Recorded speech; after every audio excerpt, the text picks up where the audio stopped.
الحمد لله الذي وكفى وسلام على عباده الذين اصطفى أما بعد. عن أبي هريرة رضي الله تعالى عنه قال قال رسول الله صلى الله عليه وسلم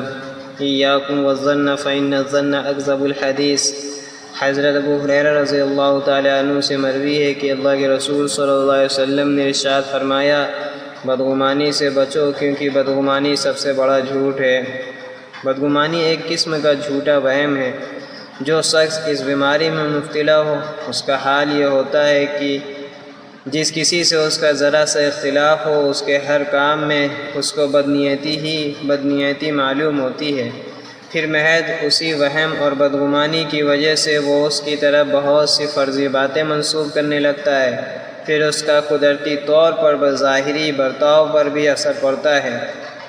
اور اسی دوسرے شخص کی طرف سے بھی اس کا رد عمل ہوتا ہے۔ اس طرح دل پھٹ جاتے ہیں اور تعلقات خراب ہو جاتے ہیں۔ رسول اللہ صلی اللہ علیہ وسلم نے اس حدیث میں بدگمانی کو اکذب الحدیث فرمایا ہے۔ بظاہر اس کا مطلب یہ ہے کہ کسی کے خلاف زبان سے اگر جھوٹی بات کہی جائے تو اس کا سخت گناہ ہونا ہر مسلمان جانتا ہے، لیکن کسی کے متعلق بدگمانی کو اتنا بڑا نہیں سمجھا جاتا۔ آپ صلی اللہ علیہ وسلم نے متنبہ فرمایا کہ یہ بدگمانی بھی بہت بڑا بلکہ سب سے بڑا جھوٹ ہے، اور دل کا یہ گناہ زبان والے جھوٹ سے کم نہیں کہ اس سے دلوں میں قذب عداوت کا بیج پڑتا ہے اور ایمانی تعلق جس محبت و ہمدردی اور جس اخوت و یگانگت کا چاہتا ہے اس کا امکان بھی باقی نہیں رہتا۔ عام طور پر بدگمانی کے نتیجے میں بغض اور کینہ بھی پیدا ہو جاتا ہے اور دل صاف نہیں رہ جاتے، جبکہ حضرت صلی اللہ علیہ وسلم نے ایک مرتبہ حضرت انس رضی اللہ تعالی عنہ کو خطاب کر کے فرمایا تھا کہ اے بیٹے، اگر تم